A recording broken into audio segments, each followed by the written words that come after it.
We laugh. We cry. We learn.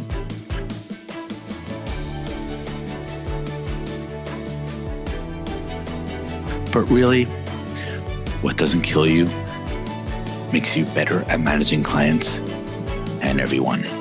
I'm Morgan Friedman, and this is Client Horror Stories. Hello, everyone.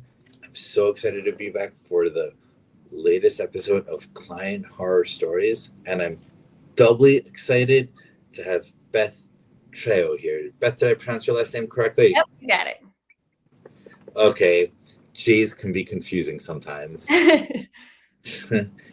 Beth, I have my coffee to fill me with energy here with my new Zabar's cup, and I'm so excited to hear about your craziest client experience ever.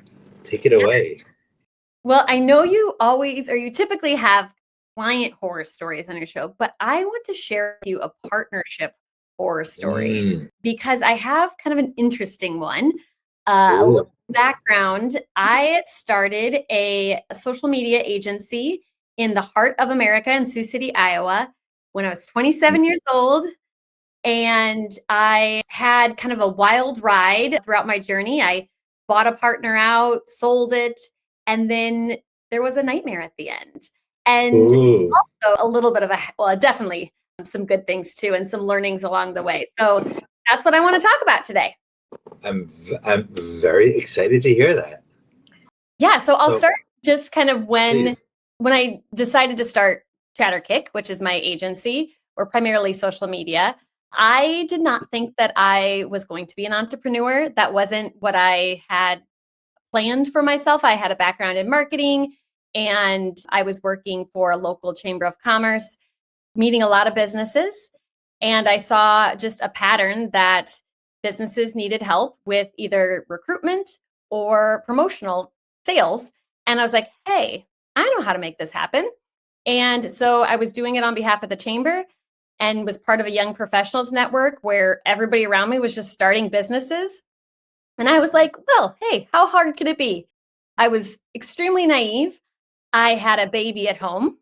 And by the way, I just want to point out that in my experience, people who don't want to be entrepreneurs, but they stumble upon it, life brings it to them, often tend to be the ones that have like the most painful horror stories. Because I feel like people who like spend their whole life, I want to be a businessman and make a lot of money, like it's already a bit cold and ready for war to fight. But no, I'm just an artist, creative, normal person, and I happen to be an entrepreneur. You're like, oh my God, what did I get into with all these difficult people? Yeah, and I mean, I didn't have any like funding. I submitted myself into a business competition and I won $1,100 to go get a laptop.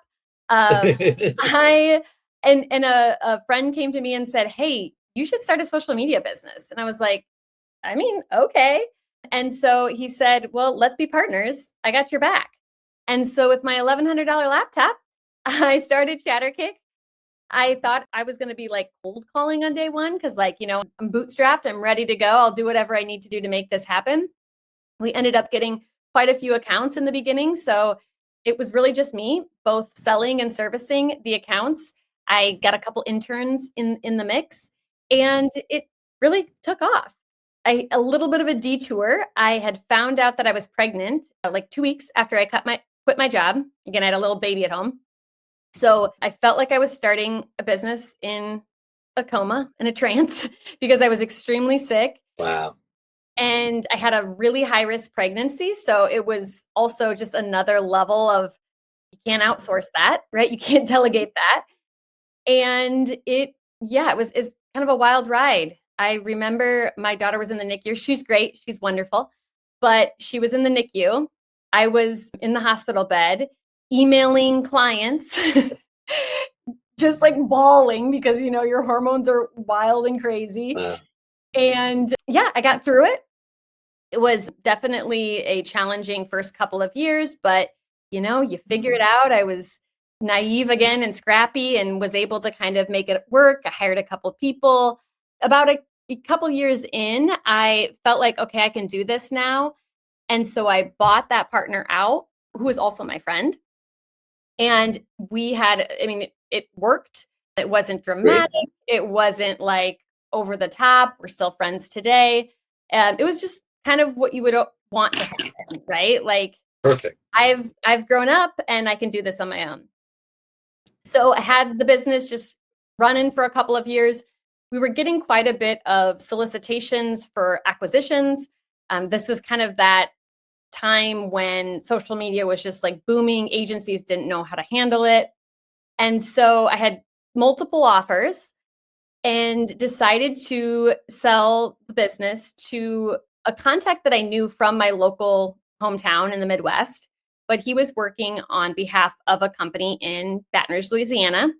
And he was in their operations, had been there for years, and was really going to be like my boss and help us grow this. And I sold the company not for the money or really because I didn't want it. It was because I wanted to grow, and I wanted to grow without the risk that I couldn't take at that time because I had babies and bills and all the things. And so I sold it to another entity. And this entity had a portfolio of businesses, but none that were really any close to the technology, especially the social media service model space. A lot of their businesses were in like rice milling and farming and agriculture. And so we already were like the odd people out in that business model. But even just merging cultures in the beginning was a client horror story, a partner horror story, because I thought, well, hey, I'm super weak at all this back office stuff. I don't want to do the billing, the handbooks, all the things you need when you start to scale. And I didn't think about the fact that their handbooks may not align with our culture, or their culture may not align with what we built with our young, fresh, poppy, punchy social media brand. By the way, just want to point out, that's a really interesting point. You make that culture is very underrated. It tends to be like, yeah, the girls in HR, when they have 5 extra minutes, they'll have a movie night. But it turns out like the way people work, if this group works in this way and that those people over there work in this other way, like it'll be a nightmare before it even starts if there's real culture and compatibility, which is so common. Yeah. And this was like the total opposite. I mean, from everything on paper to we don't own a printer, and from pantyhose are required to we're blasting like hip hop and have our garage door open and having parties in the office.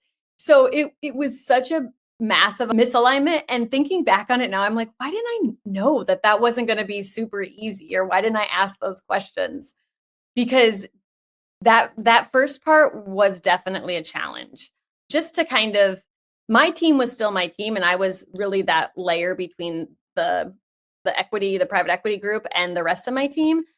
But I didn't want to like push it too far. But again, the handbooks had things in it that I was just pushing to get redlined or removed. And it was kind of wild that time.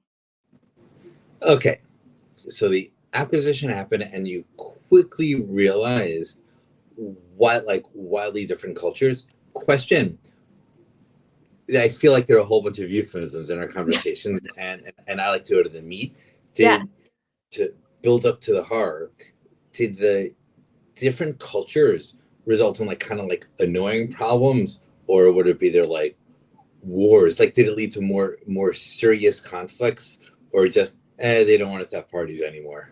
Yeah. So the biggest kind of point that went really well for us was the fact that we had that like operator that knew the company and knew me. And so he would kind of be that insulation between a lot of the rules and was kind of helping us to keep being who we were. Cause I mean, in a service business, you need that, right? That is your secret sauce. And so they were kind of just little annoyances, sometimes just eye rolls or like, what in the world? In the beginning, it was okay. I mean, we grew, we did kind of some of the big initiatives that they wanted us to do, and I wanted it to do as well. We expanded into Baton Rouge as a market, very different than Sioux City, Iowa, in terms of just how the connections and who you need to know. And it was just a big change for me going into a market that I'd never really sold in before. Just as a tangent, how would you summarize the difference between the way the two markets operate? I think, well, Baton Rouge is large, like they're a big city, and Sioux City, Iowa is like 200,000 people. So it's small. So I had a lot of contacts that I knew. And so again, relationship-based selling is a lot easier when you know somebody. You're someone. And we did have contacts in the Baton Rouge market, but they weren't the ones that were selling. We hired people on the sales side, but again, selling professional services is a whole different category than selling products or agriculture or whatever. So just hiring salespeople alone was a big challenge. And the market in Baton Rouge just was not very mature in digital at that point. So we were explaining why you even need social media, like take out even what we do. And I couldn't be there. So they would tote me around on a laptop and like put me in the meetings. It was so awkward. But again, we can laugh at it.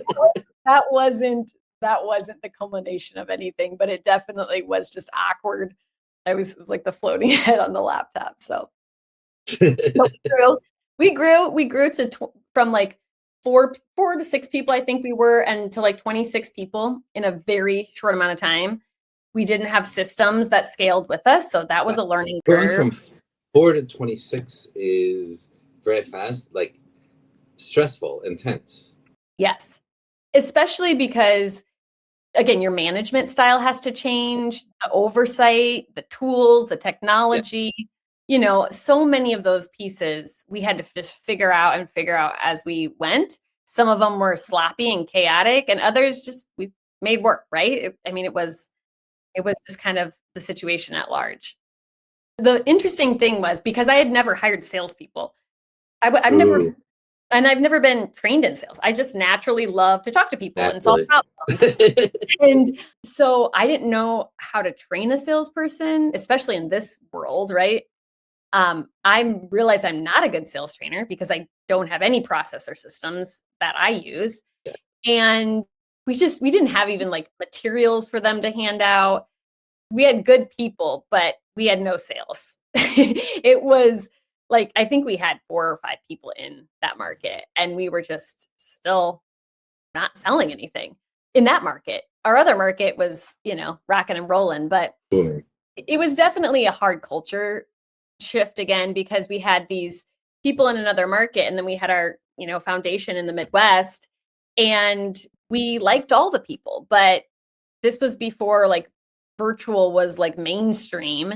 And so we were operating 2 totally separate offices, and the second one I wasn't on site at. And so that was another challenge that definitely came into play. Okay, yeah, interesting. So my experience in acquisitions, usually, or more common, you acquire, and then there's like integration, working together, and then there's like, okay, now let's expand to other markets. But like the massive growth, other markets, integration, all this at once is a lot going on, which increases the risk. Yes, and I think we're like 6 months when we made this massive growth. Like it felt very short. And again, I had little babies at home. I couldn't be traveling back and forth. Especially in a market like Sioux City, where we don't have a major direct flight international airport. So to take me and move me, or not even just like to travel to those locations, it would be a full 2 day on each side for just travel alone. So actually, I want to make a side point. I hadn't quite thought about it this way until you said it. But often a lot of people I know, especially these private equity types, reduce everything to numbers. And a lot of deals look very good from the numbers, but then when you take into account the human aspect, for example, the CEO, leader, main person having a newborn baby at exactly the moment you need them to be intense 26 hours a day, like that is a huge risk factor, and it's one that's not easily captured in the financial analyses you do when considering an acquisition. Yes. And I think, it also has made me a better woman leader because there was so many times when my kids were little.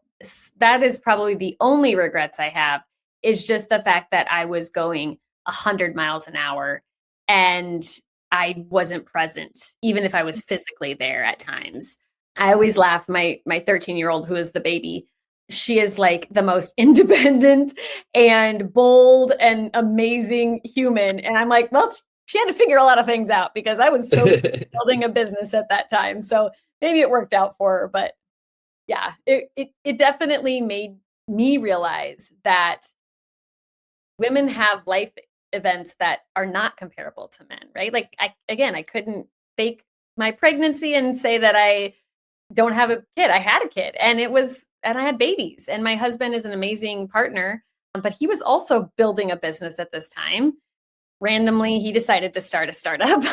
And so we both had just craziness happening all at once with little kids.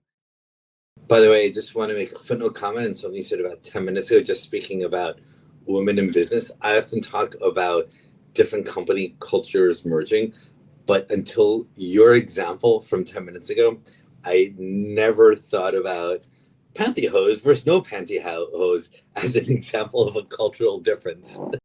Yes. Or the length of skirts. Or I mean, Ooh, that's interesting. I also had never thought about that as well. They were, let me guess, they were the long skirt company and you were the short skirt company. Yeah. Yes. We were definitely the ones that we don't even wear skirts. What are we talking about here? We don't even wear skirts. We have jeans on. And again, it was just one of those realizations. When you see it in writing in a handbook, I was like, oh, geez, this is going to have to go. I didn't realize that was still a thing. But there are some very traditional company cultures out there, and to each his own. That was just definitely not where we were at. Okay, cool. Okay, so the merger, all this stress of the different offices and tensions, and then what happens? Yeah, so things were we were growing. I had some great people. We kind of were getting things figured out, honestly. We had figured out somewhat of a sales configuration with our sales department, and they were selling, we were growing, and things were looking good. And then they had a change in their operator individual. And that person left after 20 plus years in that position. They got a new person into that position, and that position oversaw most of the different entities in which they owned and oversaw. And this new person that they got, and I just didn't see eye to eye. And not only that, but we didn't have trust in each other. At least the other person I knew his family. But this new person that came in had a different vision. We had no trust in each other, even though we've met. And I think just our vision for where the company needed to go was completely different at that time. And the speed at which it needed to grow was different. Okay, interesting. By the way, for a weird tangent for 30 seconds, yeah, to be weirdly religious for a minute, in the Old Testament starts with the book of Genesis. Second book is the book of Exodus. The opening line, I remember this from when I was a little kid, went to religious school, that this first sentence of the book of Exodus in the Old Testament is and a new king arose over Egypt. The book of Genesis was about how the Jews moved to Egypt. They're all happy and they had lots of kids and it was all great in Egypt. And then the book of Exodus begins, and a new king arose and changes the story 100%. So when you're oh, everything was great, and then a new king came from the PE firm. Yeah. And I think a lot of the just misalignment was really just vision, right? And I know that I am a bold person, very confident about the company, confident about where we should go, as well as just I know the space, right? Yes. And I think the person that was there prior knew the space enough to be stop, go, stop, go. Yes. This other person that came in, I don't think knew the space at all, at all. And even the difference in what a service versus a software business was, because that was where things got really... Ooh, that's a basic difference. It's a basic difference, which is why I was surprised. But again, it was a thing, and they were asking us to do things and scale in ways that were like, that's not how this works. Can you give us a specific example of a particular request, situation, or issue that was very like this? They were comparing the rate of scaling to software companies, which again, you're selling, $100 software, and we are selling services on a subscription basis. I mean, it was like a monthly basis, but it's a scoped project. It's not like you can turn and burn. So it's like one, in a very basic way, one sells human hours, the other does not sell human hours. Yes, it was, I think there was a conversation that we had, and it was around like selling software. They didn't use the word software, but it was something in that regard that I was like, I don't even know how to like counterpoint this, because it's not even what we do. And I'm pretty good again at standing on my own, but it's hard to compete with something that is just totally not the same, right? It's like you're talking about a chicken and they're over here talking about a cow, and you're like, but we don't have cows. So it was at that like little tiny moments that I was like, I feel like there's a little bit of a misunderstanding of the business, what we do, and how we grow. What's interesting about that is it's not a little bit of a misunderstanding; it's a fundamental. Yes.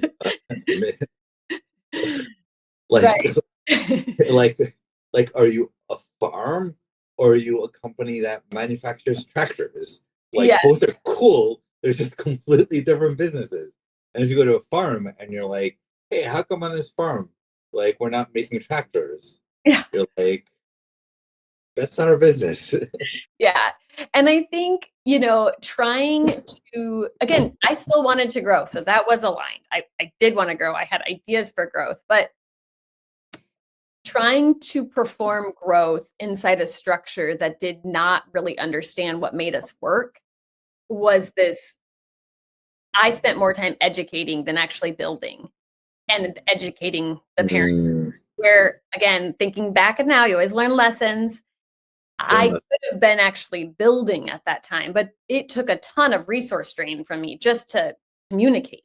And it was emotionally hard because, again, I'm not used to explaining things in a very simple way to someone who I would assume should kind of know what the scenario was. So do you think that the misunderstanding was between you and the new guy, or is between you and like the PE firm? Like, did they have a different vision when they acquired you, or want something different than what the company was? I think they wanted something different from what the company was. And I think that there was multiple people within the organization that didn't really understand what we did. The organization was extremely traditional, and that was very apparent. And so I think when that insulator individual was no longer there, it just was kind of like, what do we do? What do we do? What do we do? We should try this. And none of these things were actually relevant to what we did. And so I think it was a fundamental, I don't understand how your business works and how you make money. It's interesting that they acquired you, even though not understanding that basic concept. Yeah, I agree. I think maybe there's some piece of media that was really easy to grasp. Like, we were the new media company, and I think that's kind of where they put us in a category, which I agree. Like, there's a lot of PR and media that is totally connected to social media, but not quite the same. I'm still in awe that they would that one company would buy another with such a deep misunderstanding. Actually, it reminds me of a line from Nicholas Nassim Taleb's book. I think it might have been Fooled by Randomness, or maybe it's one of his other books, but he tells the story of a trader in the Chicago Mercantile Exchange that made a fortune trading options and futures on green lumber, and then it came out at some point that his whole career, like after he made millions of dollars, he actually thought green lumber was just lumber, like wood painted green. He didn't realize it's a type of like lumber from like young trees.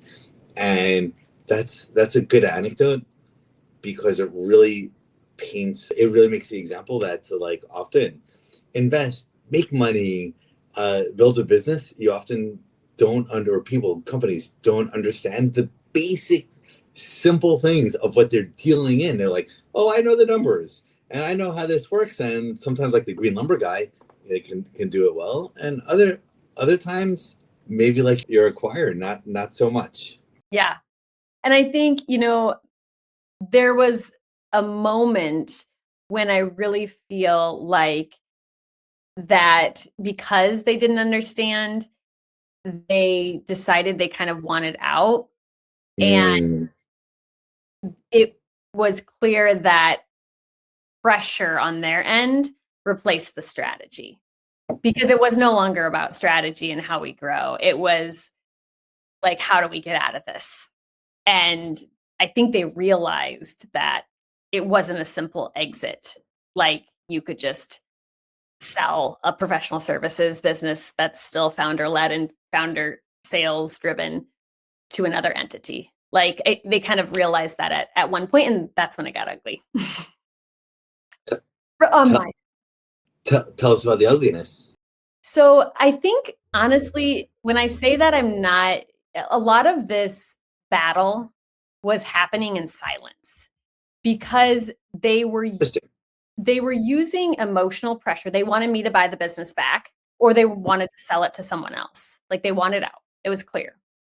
And so the silence, a lot of it was to me because I had not told my team any of this because I didn't want anybody to think they were going to get fired, they were going to lose their jobs. And so I became this holder of information. And I mean, they threatened to close the company in the next day.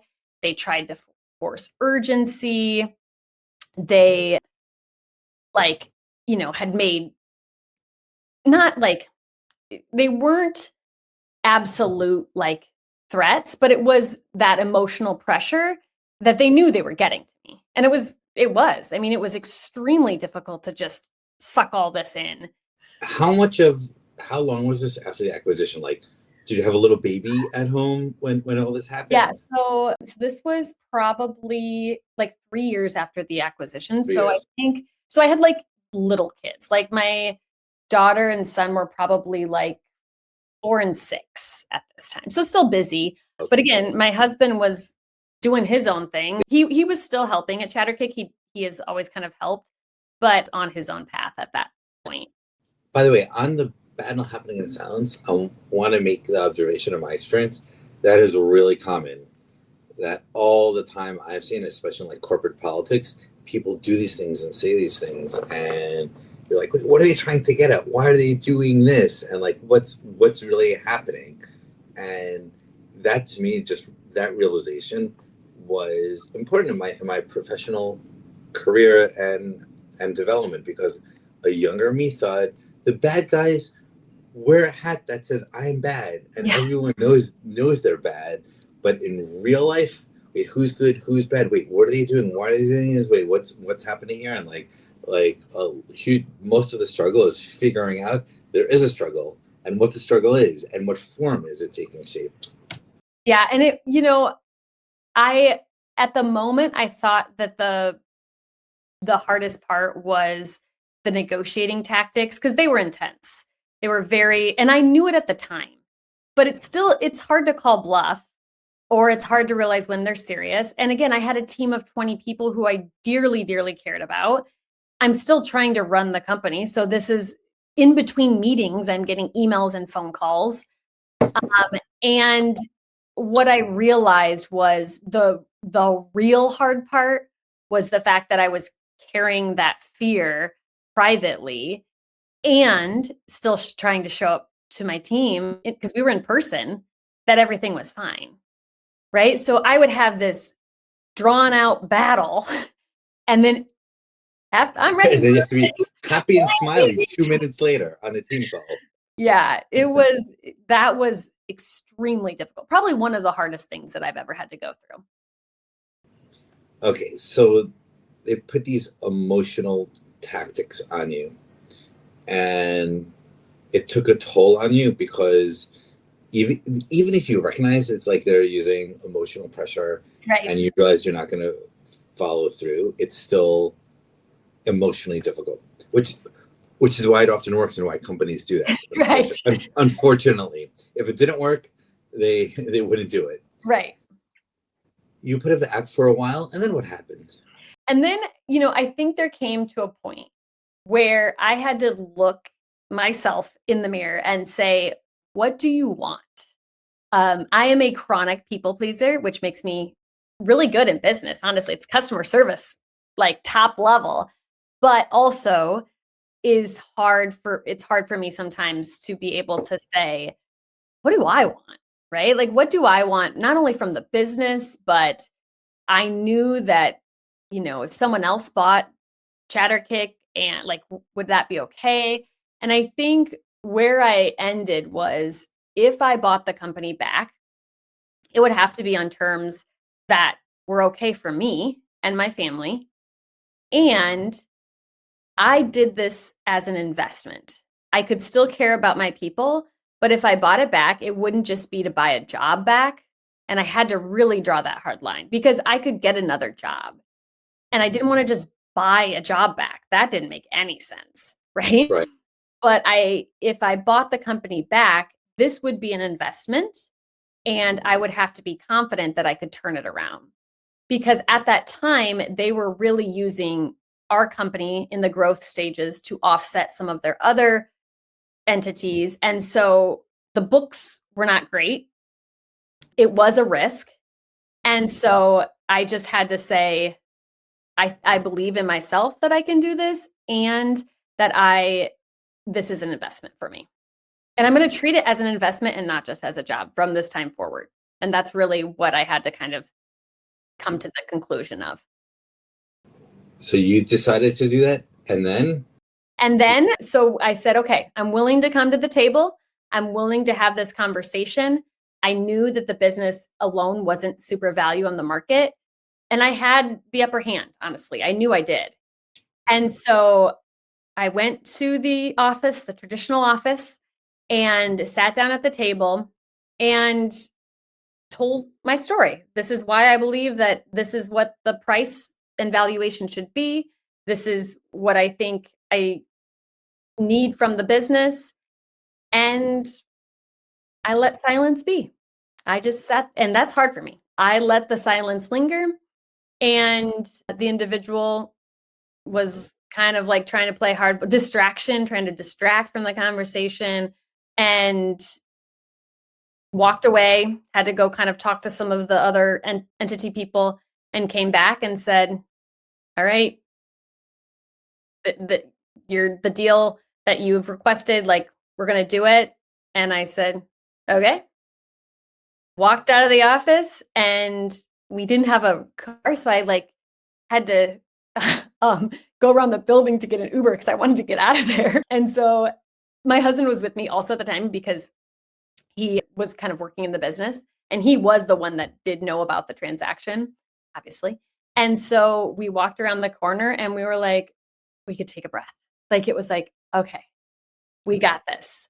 We're going to do this. And, this whole journey of an emotional roller coaster is coming to an end. And that was extremely, just comforting. It was relieving. There's so many emotions that I had at that point. Wow. And they followed through happy ending. Yeah, and it was a very quick transition. It was a 30-day transition. Another really great thing that came out of this is one of the team members, who was the one person on their side that really understood what we did and was a young professional in the office, decided to come to ChatterKick with us. And so we were able to fast forward this process. She's extremely strong in the finance and operations side of things, where I am weak. And so we said, let's do this. And then I told my team, we had 30 days to figure out how to build it back up. I think we had like one of those Trello boards and we were like, you do this, you do this, you do this. And my team was amazing. We figured out how to offer health insurance because we had never done that. We figured out how to handle our own policies, our compensation had to all move over, and my team was amazing. We did it. We stood it up, and that was in 2018. Since then, we've been rocking and rolling. Amazing.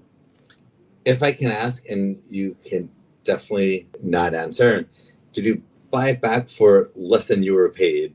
It's about the same or more than you were paid, of course. I'm not, again, I said I have to make it, I wanted it to be an investment. And again, the company was losing money at that time. So it was one of those things that it really did have to be a good business decision. And I was proud of myself for making a business decision and not an emotional one. Yeah, that is the big win-win when you make a good business decision, like getting an asset at a low valuation because the previous owner treated it badly. Yeah. That also coincides with your emotions. Like you love your team and you clearly care about Chatterbox. Yeah, Chatterkick. Chatterkick, sorry. Yeah, it's okay. We always get that.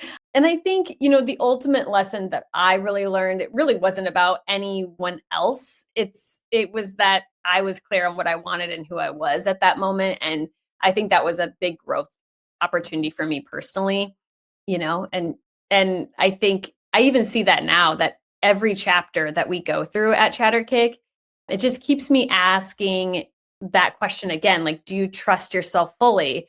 Are the decisions you're making out of emotion or out of truth? And sometimes they do need to have both elements, but just getting that conviction back, I think really made a big impact on my career. That is great. I grew up a classics nerd, and there's this classic idea of Plato's voice through the mouth piece of Socrates of noti seaton, know yourself. And I remember reading that when I was a kid, being like, I can't believe all the deep wisdom of the world, just know yourself. Come on, that's stupid. But as I've grown up and become an adult and had a life of experiences, I realized how it's the most important thing. What do you actually want? Like, why do you want it? Are you sure you want it? Are you prepared to do all the hard work and make the trade-offs and sacrifices necessary for what you want? And those are like the important questions. And if you can answer those, which is very hard, then everything else falls into place easily. Yeah, it definitely, I think a lot of that is also just experience in life too. I was so young thinking about when I started Chatterkick and going through both life changes and life phases and growing a business. There was a lot of parallels. And so it's interesting as I get older to look back on that now and be like, oh my goodness, it was probably good I was naive in some regards because I would have done that part again. Naivete is actually a huge advantage. Yeah. Because you take risks that make no rational sense. But guess what? Sometimes those risks pay off big time. Yep. Yeah. So it was, like I said, it wasn't quite a client horror story, but I do think the learnings of some partnerships, can be extremely aligned with the agency life. This is close enough to a client, and there's definitely horror. Like about 10 or 15% of the episodes aren't a traditional client, like a franchisor and a franchise, or sometimes with a boss, because your relationship to your boss is very much like the relationship to a client. So this has been great, Beth. It's been really interesting learning your story and hearing about it. I'm happy for all of the growth as a person and the growth of Chatterkick, not Chatterbox. and congratulations and thank you for your time and sharing your experience and your lessons with everyone. Yeah, thank you. It was a great conversation. I really appreciate it. And everyone who's watching, thank you for watching it until the very end. I hope you've enjoyed it as much as we have. Until next time.